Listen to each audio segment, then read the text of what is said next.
बिस्मिल्लाहिर्रहमानिर्रहीम। अस्सलामुअलैकुम। रात के अंधेरे में तेज़ बारिश हो रही थी। सड़क की पीली रोशनी में एक औरत का साया जैसा वजूद फुटपाथ पर बैठा कांप रहा था।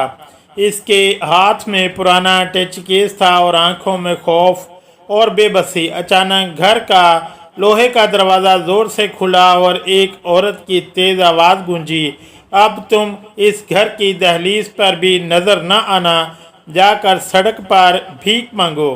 इस लम्हे इसकी पूरी दुनिया ढह गई। कोई नहीं जानता था कि ये औरत कौन सी तूफ़ानी रात से गुजर कर यहाँ आई है। मोहल्ले वाले अजीब नज़रों से देखने लगे। मेरा भाई तो लाखों की बकरा ईद पर कुर्बानी करता, गरीबों में बांटता था, लेकिन बेवा बहन के लिए कुछ भी पैसे न थे। मजबूर होकर मैं सड़क पर भीख मांगने लगी तो अचानक एक गाड़ी आकर रुकी। मैं डर से पीछे होने लगी तो मेरे होश उड़ गए। सुबह के ठीक 5 बजे, जब पूरा मोहल्ला गहरी नींद सो रहा था, मेरी आँख खुली और जैसे ही मैं किचन में आई तो किचन के ठंडे फर्श पर पाँव रख कर मेरी पूरी नींद खुल गई। सच्ची बात तो ये है कि मुझे जागने के लिए किसी अलार्म की ज़रूरत ही नहीं पड़ती थी, क्योंकि मेरे दिल में जेठानी नादिया के गुस्से और तानों का ऐसा खौफ बैठ चुका था जो मुझे रात को भी चैन से सोने नहीं देता था। मैंने जल्दी से किचन का चूल्हा जलाया और चाय के लिए पानी उबालने के लिए रख दिया। हाथ पाँव ठंडे हो रहे थे, लेकिन मुझे अपने हाथ गर्म करने से ज़्यादा इस बात की फ़िक्र थी कि अगर सुबह 7 बजे तक पूरे ख़ानदान का नाश्ता मेज़ पर ना सजाऊं तो नादिया आपे से बाहर हो जाएगी। मैंने जल्दी जल्दी आटा गूंदा और पराठे बनाना शुरू किए।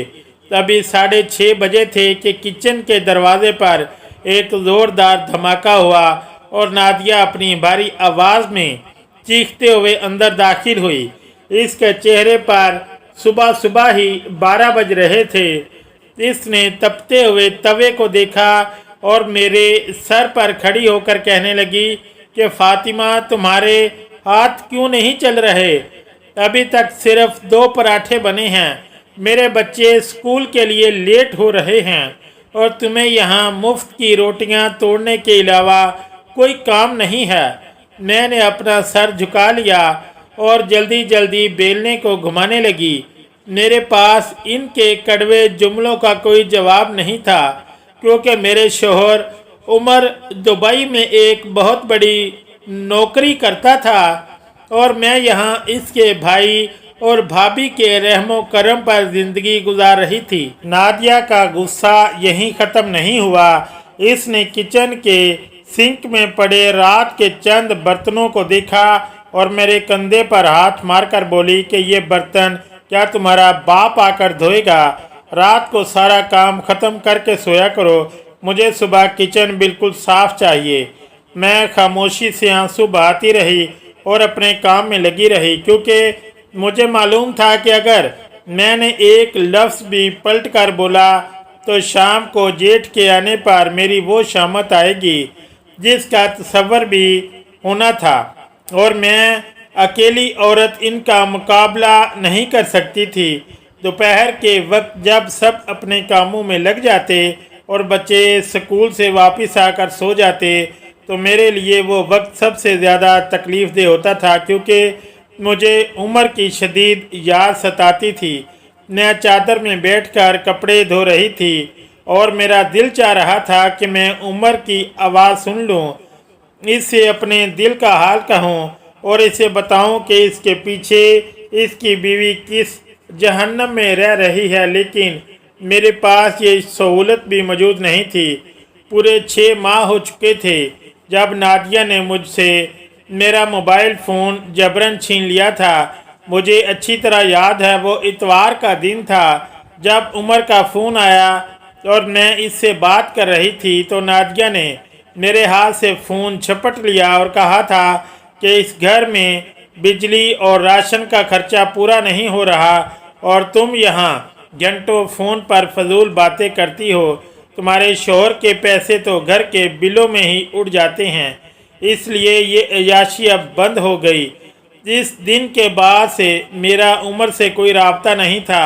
उमर जब भी फ़ोन करता था तो वो सीधा जेठ के नंबर पर आता था, और नादिया मुझे सिर्फ 2 मिनट के लिए फ़ोन देती थी, वो भी अपने सामने लाउड स्पीकर पर, ताकि मैं उमर को अपने ऊपर होने वाले मजालिम न बता सकूं। उमर फ़ोन पर जब मुझसे पूछता था कि फ़ातिमा तुम कैसी हो, तो मैं नादिया की घूरती हुई आंखों को देखकर सिर्फ इतना ही कह पाती थी कि मैं बिल्कुल ठीक हूँ, आप अपना ख्याल रखें। बस यही 2 जुमले मेरी पूरी कायनात बन चुके थे और मैं अंदर ही अंदर घुट कर रह गई थी। मुझे ऐसा लगता था जैसे मैं इस घर की बहू नहीं बल्कि एक ऐसी कैदी हूँ जिसकी सज़ा का कोई इंतज़ाम नहीं था और कोई मेरी फरियाद सुनने वाला नहीं था। एक दिन जब मैं लाउंज में झाड़ू लगा रही थी तो मुझे सोफ़े के नीचे से एक पुराना रसाला मिला। मैंने इसे उठाया ही था कि नादिया कमरे से बाहर निकल आई। इसने मेरे हाथ से वो रसाला देखा तो इसका पारा एकदम हाई हो गया। वो मेरे करीब आई और मेरे हाथ से वो रसाला खींचकर फर्श पर फेंक दिया और कहने लगी कि फ़ातिमा तुम्हारी आदत अब बहुत ख़राब हो रही है, काम चोरी के नए नए बहाने ढूंढ रही हो, तुम्हें यहाँ पढ़ने लिखने के लिए नहीं रखा गया। उमर जो महीने के पैसे भेजता है इससे तुम्हारा राशन भी पूरा नहीं होता, और नखरे देखो तुम्हारे जैसे कोई मलका बरतानिया हो। मैंने अपनी चादर से आंसू पोंछे और झाड़ू उठाकर दोबारा सफाई करने लगी। मेरे दिल में बार बार ये ख्याल आता था कि उमर तो दुबई में अच्छी नौकरी करते थे और लाखों रुपए इनके अकाउंट में भेजते थे ताकि मैं यहाँ इज्जत से रह सकूँ, लेकिन यहाँ मुझे एक एक रोटी के लिए तरसाया जाता था। जब भी घर में कोई अच्छी चीज़ पकती या कोई मेहमान आता तो मुझे किचन से बाहर निकलने की इजाज़त नहीं होती थी। नादिया हमेशा मेहमानों के सामने मुझे एक नुकरानी की तरह पेश करती थी और कहती थी कि ये हमारे दूर के रिश्तेदार की बेटी है जिसका शौहर बाहर है, तो हमने इसे अपने घर में पनाह दे रखी है। ये सुनकर मेरी रूह कांप जाती थी, लेकिन मैं अपने इकलौते भाई हमजा की बेरुखी को याद करके चुपचाप जहर का घूंट ही पी लेती थी। मुझे लगता था कि शायद मेरी ज़िंदगी ऐसे ही कट जाएगी और मैं कभी इस कैद से आज़ाद नहीं हो पाऊंगी। हर दिन एक नई जिल्लत और हर रात एक नए आंसू के साथ ख़त्म होती थी, और मुझे मालूम नहीं था कि आने वाला वक्त मेरे लिए इससे भी बड़ा तूफ़ान लेकर आ रहा है, जिसके बाद मेरा सारा वजूद सड़क पर बिखरने वाला था। एक शाम जब मैं किचन में रात के खाने के लिए प्याज काट रही थी तो बाहर लाउंज में जेठ के मोबाइल पर एक फ़ोन आया। लाउंज का दरवाज़ा खुला था, इसलिए जेठ की चीख मेरे किचन के तक साफ सुनाई दे रही थी। मैं हाथ में छुरी लिए बाहर भागी तो जेठ ने फ़ोन कान से हटाया और इसका चेहरा बिल्कुल सफ़ेद हो चुका था। तो उन्होंने नादिया की तरफ देखा और हकलाते हुए बोले कि दुबई से उमर के दोस्त का फ़ोन था। उमर एक सड़क हादसे में जाँ बहक हो गया है और वहाँ की पुलिस ने कानूनी पेचीदगियों की वजह से लाश को वहीं दफन कर दिया है। ये सुनते ही मेरे हाथ से छुरी नीचे गिर गई और मुझे ऐसा लगा जैसे ज़मीन ने मुझे अपने अंदर खींच लिया हो। मेरे मुंह से एक चीख भी ना निकल सकी और मैं वहीं फर्श पर गिर पड़ी। नादिया ने फ़ौरन अपने मुंह पर हाथ रखा और झूम मूठ कर रोना शुरू कर दिया, लेकिन मैं इस सदमे से बिल्कुल पत्थर हो चुकी थी। मुझे यकीन ही नहीं आ रहा था कि जो इंसान मुझे इस जहन्नम से निकालने के लिए दिन रात परदेश में खून पसीना बहा रहा था, वो मुझे हमेशा के लिए अकेला छोड़कर चला गया है। घर में लोगों का आना जाना शुरू हो गया और मुझे लाउंज के एक कोने में एक चटाई पर बिठा दिया गया, जहां मोहल्ले की औरतें मुझे देखकर अफसोस कर रही थीं, लेकिन नादिया और जेठ की आंखों में मुझे कोई सच्चा आंसू नज़र नहीं आया। उमर की मौत के तीसरे दिन जब सब मेहमान चले गए तो असल क़यामत मुझ पर तब टूटी जब उन्होंने मुझे लाउंज से उठाकर घर के पिछले हिस्से में बने एक छोटे से अंधेरे स्टोर रूम में मुंतकिल कर दिया, जहां पुराना कबाड़ और टूटी हुई कुर्सियां पड़ी थी। नादिया ने मेरा हाथ पकड़ा और मुझे इस कमरे में धक्का देकर कहा कि अब तुम यहाँ रहोगी क्योंकि तुम्हारे शोहर का इसमें घर में कोई हिस्सा नहीं रहा। मैं इस अंधेरे कमरे में अकेली बैठकर घंटों रोती रही। कमरे की छोटी सी खिड़की से रात का अंधेरा नजर आ रहा था और मैं अपने दोनों हाथों में अपना चेहरा छुपाकर उमर को याद करके सिसकियां भर रही थी। मैं दीवार से सर टिकाकर दिल ही दिल में उमर से बातें करती थी। क्या मुझे किसके आश्रय पर छोड़ गए? यहाँ तो सांस लेना भी एक गुनाह बन चुका है। मेरी सिसकियों की आवाज़ जब ज़्यादा ऊंची होती तो नादिया बाहर से दरवाज़ा खटखटा कर चीखती थी कि फ़ातिमा, ये मकराना रोना बंद करो और सो जाओ। सुबह उठकर पूरे घर के कपड़े धोने हैं। तुम्हारे इस रोने धोने से मेरा सर फट रहा है। मैं अपने मुंह पर दुपट्टा रख लेती ताकि मेरी आवाज़ बाहर ना जाए और सारी रात इसी तड़प और आंसुओं के समुंदर में डूबते उभरते गुजर जाती थी। अगली सुबह जब मैं कपड़े धोकर फारिग हुई तो मुझे शदीद भूख महसूस हो रही थी। मैं किचन में गई और रोटी निकालने लगी तो नादिया ने पीछे से आकर मेरा हाथ मरोड़ दिया और मेरे हाथ से वो रोटी छीनकर बोलने लगी कि फ़ातिमा, अब इस घर का राशन तुम्हारे बाप के घर से नहीं आएगा। उमर की मौत के साथ ही इसके पैसे आना बंद हो गए हैं। अब अगर इस घर में रहना है और 2 वक्त का खाना चाहिए तो तुम्हें हर काम उंगलियों के इशारों पर करना होगा। मैंने तिल मिलाकर अपना हाथ छुड़ाया और सहन के कोने में जाकर बैठ गई जहां धूप सीधी मेरे सर पर पड़ रही थी, लेकिन मेरे दिल की आग के सामने इस धूप की कोई हैसियत नहीं थी। जेठ ने भी मेरे साथ बिल्कुल बात करना छोड़ दिया था। वो जब भी ऑफिस से आते तो मुझे देखकर अपना मुंह दूसरी तरफ कर लेते, जैसे मैं कोई मनहूस औरत हूँ जिसकी वजह से इनके भाई की जान चली गई है। मुझे रोज़ाना बासी सालन और रात की बची हुई सख्त रोटी दी जाती थी और वो भी नादिया के हज़ारों तानों के बाद मिलती थी। मेरी हालत एक जिंदा लाश जैसी हो चुकी थी और मुझे समझ नहीं आ रहा था कि मैं इस जुल्म से बचने के लिए कहाँ जाऊँ। उमर को मरे हुए अभी सिर्फ 6 दिन ही हुए थे कि वो जालिम रात आ गई जिसने मेरी ज़िंदगी का रुख हमेशा के लिए बदल दिया। रात के तकरीबन 12 बज रहे थे और मैं अपने इसी अंधेरे कमरे में घुटनों में सर दिए रो रही थी कि अचानक कमरे का दरवाज़ा ज़ोर से खुला और नादिया हाथ में एक पुराना छोटा सा टैची केस लिए अंदर दाखिल हुई। इसके पीछे जेठ भी खड़े थे। नादिया ने वो टैची केस मेरे सामने फर्श पर पटका और मेरा बाजू मजबूती से पकड़कर मुझे खड़ा किया। इसकी आंखों में दहशत थी।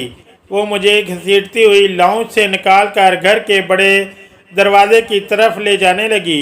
मैंने रोते हुए जेठ की तरफ देखा और गिड़गिड़ाई कि भाई, खुदा के लिए मुझे रात के इस पहर बाहर मत निकाले। मैं एक बेवा औरत कहाँ जाऊँगी?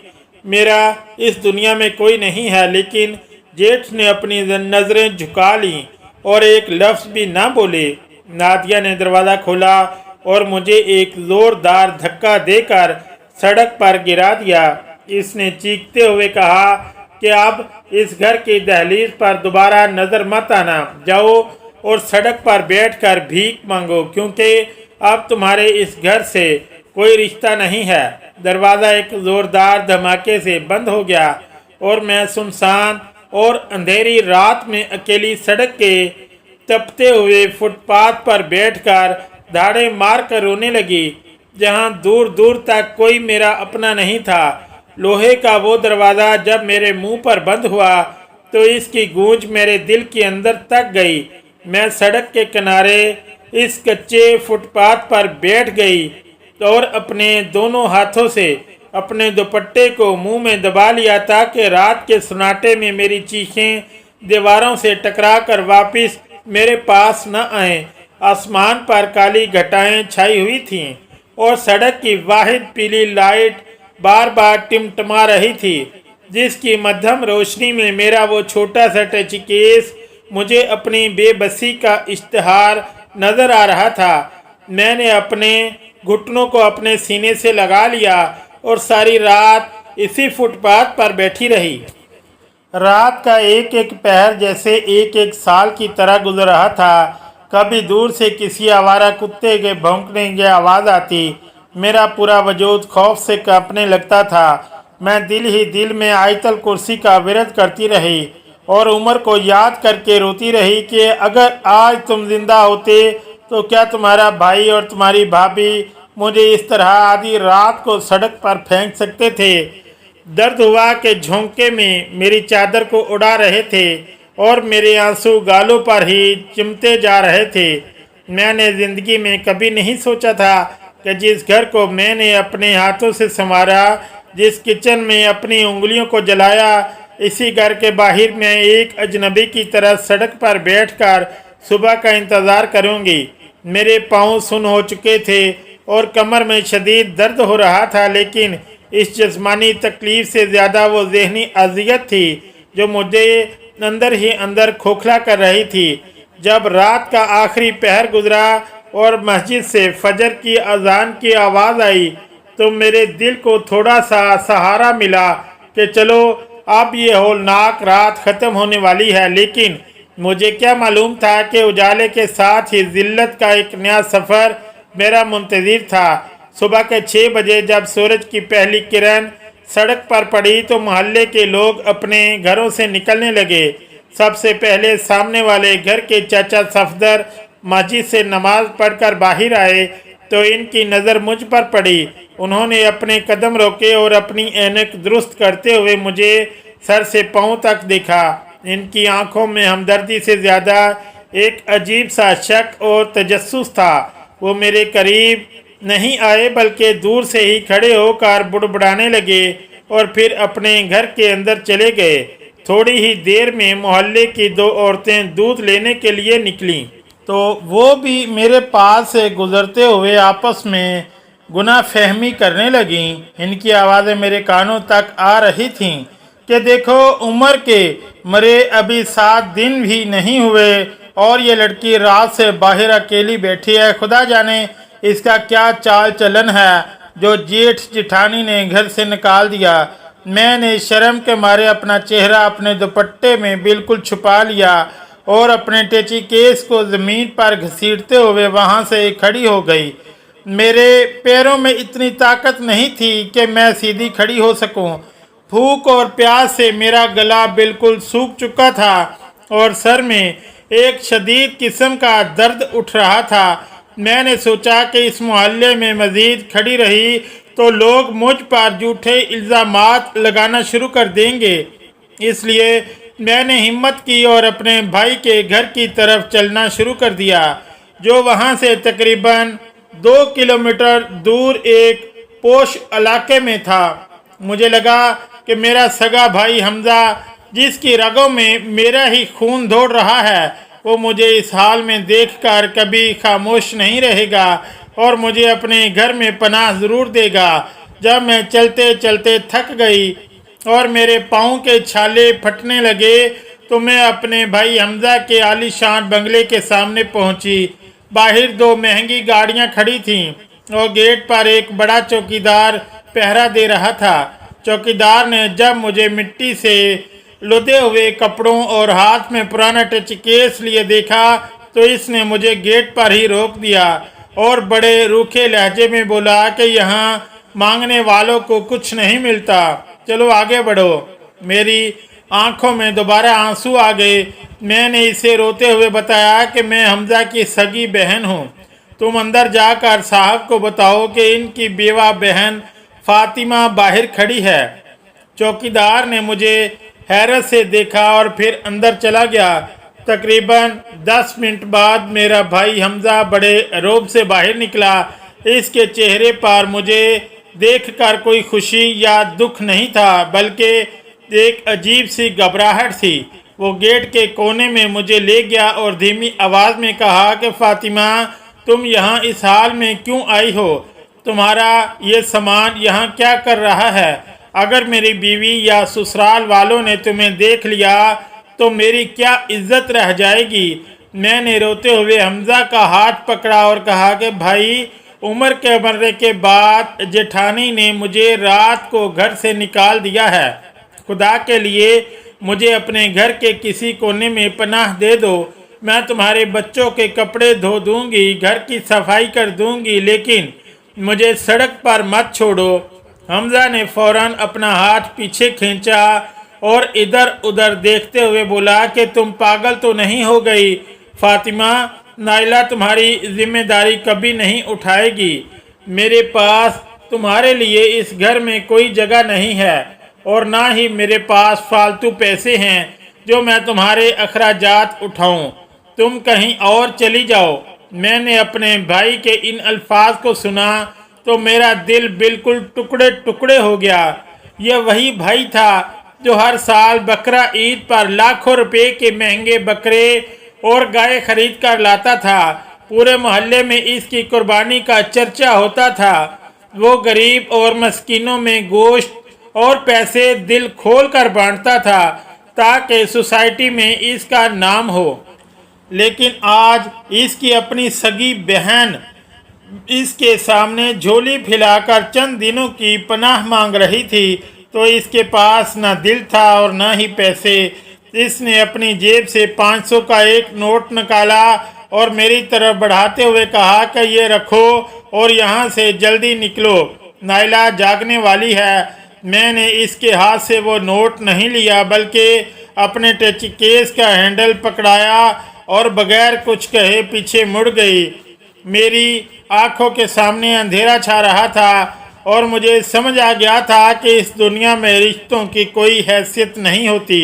इंसान जब गरीब और बेसहारा हो जाए तो सगे भाई भी अपनी इज्जत के खौफ से पहचानने से इनकार कर देते हैं।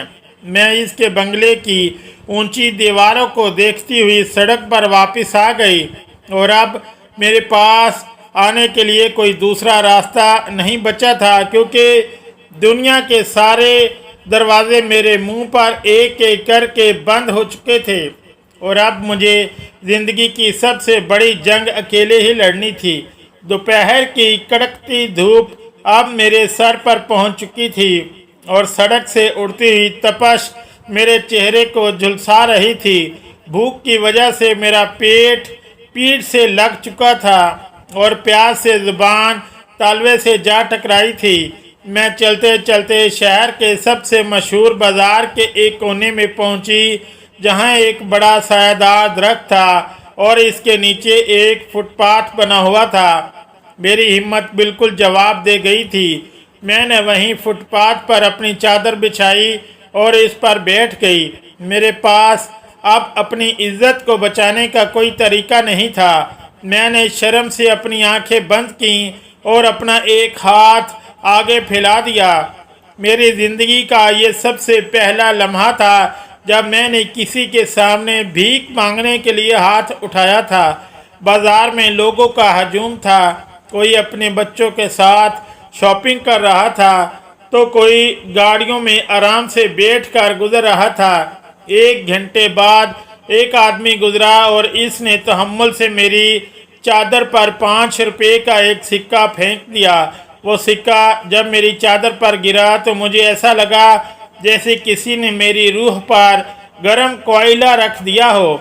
मैंने इस सिक्के को देखा और मेरी आंखों से बेइख्तियार आंसू गिरने लगे जो फुटपाथ की मिट्टी में जज़ब हो रहे थे। शाम तक कुछ लोगों ने 10 रुपये दिए तो किसी ने 20 रुपये और कुछ लोग तो मुझे देखकर मुंह बनाकर आगे बढ़ गए कि इतनी जवान औरत है और काम करने के बजाय भीख मांग रही है। इनको क्या मालूम था कि मैं किस जहन्नम से गुजरकर यहाँ तक पहुँची हूँ और मेरे दिल पर क्या बीत रही है। मैं रोज़ाना इसी फुटपाथ पर बैठने लगी और यही मेरी ज़िंदगी का मामूल बन गया, जहाँ हर दिन मुझे एक नई ज़िल्लत का सामना करना पड़ता था। और मैं सिर्फ उम्र को याद कर कर के जीने पर मजबूर थी। दिन इसी तरह अपनी बसात बदलते रहे और भीख मांगने का ये सिलसिला मेरी ज़िंदगी का एक ऐसा मुस्तकिल दाग बन गया जिसको मैं रोज़ाना अपने आंसुओं से धोती थी। और रोज़ सुबह होती और मैं अपने इसी पुराने टेचिकेस को एक कोने में छुपा कर फुटपाथ के इस तपते हुए हिस्से पर अपनी चादर फैलाकर बैठ जाती, जहां धूप सबसे पहले मेरे सर पर आकर ठहरती थी। बाजार के दुकानदार मुझे पहचानने लगे थे, लेकिन इनकी नज़रों में मेरे लिए कोई हमदर्दी नहीं थी, बल्कि एक अजीब सा तमाशा था। कभी कोई तरस खाकर रात को बचा हुआ नान मेरी चादर पर फेंक देता, तो कभी कोई दुकानदार अपनी दुकान के सामने झाड़ू लगाते हुए मुझ पर मिट्टी उड़ा देता और कहता कि यहाँ से आगे बढ़ो, ग्राहकों के आने का टाइम हो गया है। मैं चुपचाप अपनी चादर समेटती और चंद कदम आगे जाकर दोबारा बैठ जाती। मेरी गैरत अब बिल्कुल मर चुकी थी, क्योंकि भूख और प्यास इंसान से सब कुछ छीन लेती है। मुझे रोज़ाना जो 50 से 60 रुपये मिलते, जिससे सिर्फ एक वक्त की सूखी रोटी खरीदती और पानी पीकर शुक्र अदा करती। एक हफ्ते बाद एक दिन दोपहर के वक्त सड़क पर एक तेज़ ब्रेक की आवाज़ आई और एक चमकती हुई इंतहाई महंगी काली गाड़ी बिल्कुल मेरे पास आकर रुक गई। गाड़ी इतनी बड़ी और शानदार थी कि बाजार के चंद दुकानदार भी अपनी दुकानों से बाहर निकलकर इसे देखने लगे। मैं इस बड़ी गाड़ी को देखकर खौफ के मारे पीछे होने लगी थी और अपनी चादर को समेटने लगी, क्योंकि मुझे लगा कि शायद इस गाड़ी का मालिक मुझे यहाँ बैठने की वजह से झिड़कने वाला है या पुलिस को बुलाने वाला है। मैंने डर के मारे अपना चेहरा घुटनों में छुपा लिया ताकि कोई मेरी शक्ल ना देख सके। गाड़ी का पिछला दरवाज़ा खुला और एक महंगे जूते की आवाज़ फुटपाथ की मिट्टी पर गूंजी। मैंने डरते डरते अपनी आंखें उठाई और ऊपर की तरफ देखा तो मेरे पूरे वजूद में जैसे बिजली दौड़ गई। मेरे होश उड़ गए और धड़कन एक पल के लिए बिल्कुल रुक गई। गाड़ी से जो शख्स बाहर निकला था, इसने बहुत कीमती सूट पहन रखा था। इसके चेहरे पर एक घनी दाढ़ी थी और आंखों में आंसू थे। वो शख्स कोई और नहीं बल्कि मेरा शौहर उमर था, जिसकी मौत की खबर पर मैंने अपने बाल नोचे थे। जैसे ही इसने मेरी तरफ अपने हाथ बढ़ाए, मेरा सर तेज़ी से घूमा और मेरी आंखों के सामने बिल्कुल अंधेरा छा गया। मेरी आंख खुली तो मेरी पुष्ट के नीचे एक इंतहाई नरम और आरामदेह बेड था। मैंने हैरत से अपने इर्द गिर्द देखा तो मुझे कुछ समझ नहीं आया कि मैं ख्वाब देख रही हूँ या मैं सचमुच मर चुकी हूँ। इसी वक्त कमरे का दरवाज़ा खुला और उमर हाथ में पानी का गिलास लिए अंदर दाखिल हुआ। इसने गिलास मेज़ पर रखा और मेरी बिल्कुल करीब बेड पर बैठकर मेरा हाथ अपने दोनों हाथों में ले लिया। इसका लम्स इतना हकीकी था कि मैंने तड़प कर इसका बाजू पकड़ लिया और रोने लगी। मैंने कहा कि उमर, आप जिंदा हैं? ये कैसे हो सकता है? आपके भाई ने तो कहा था कि आप दुबई में मर चुके हैं और आपकी लाश भी वहीं दफन हो चुकी है। अगर आप जिंदा थे तो आपने मुझे इस जहन्नम में क्यों छोड़ा? मैंने सड़कों पर भीख मांगी। उमर, मेरे अपने भाई ने मुझे धक्के देकर निकाल दिया। आपने मेरे साथ क्यों ऐसा किया?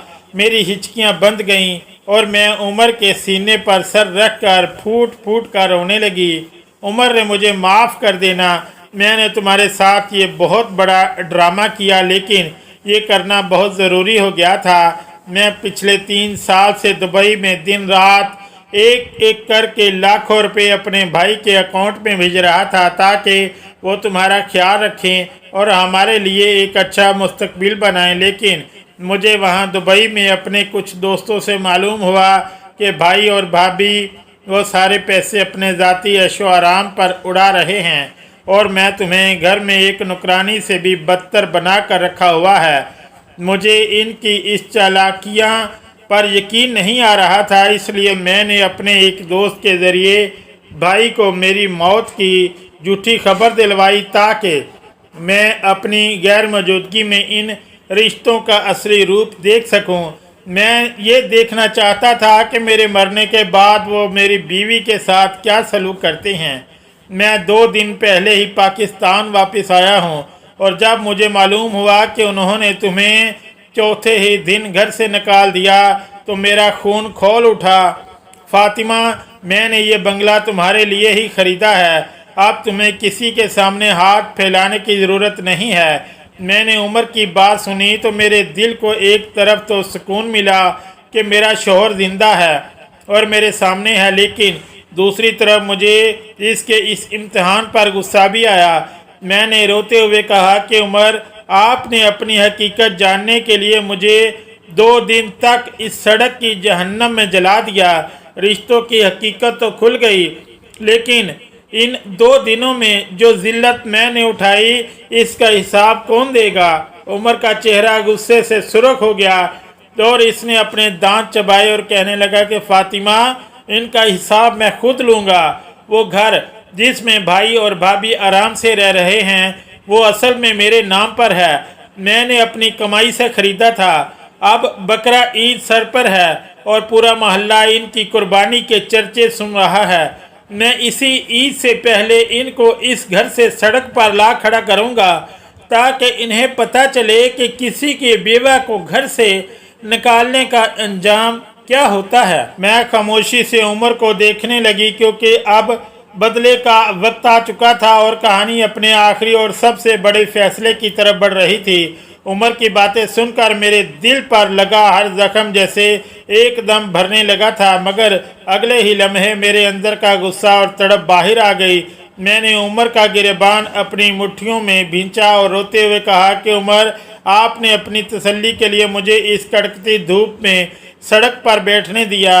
अपनों के ताने और गैरों की गंदी नज़रें मुझ पर पड़ती रहीं और आप दूर खड़े तमाशा देखते रहे। क्या आपको एक बार भी अपनी फातिमा पर तरस नहीं आया? उमर ने तड़प कर मुझे अपने बाजुओं में समेट लिया और इसकी आंखों से आंसू मेरी चादर पर टपकने लगे। इसने मेरे हाथों को चूमते हुए कहा कि खुदा की कसम फातिमा, मैं जैसे ही शहर पहुंचा और मुझे मालूम हुआ कि इन जालिमों ने तुम्हें सड़क पर फेंक दिया है तो मैं पागलों की तरह तुम्हें ढूंढ रहा था। मैंने 1 सेकंड भी ज़ाया नहीं किया और तुम्हें इस जहन्नम से निकाल लाया। अब बकरा ईद सर पर है और पूरा मोहल्ला देख रहा है कि मेरा साला और मेरा भाई दोनों लाखों रुपए की कुर्बानी की तैयारी कर रहे हैं। अब मैं इनको ऐसी कुर्बानी सिखाऊंगा कि इनकी नस्लें याद रखेंगी।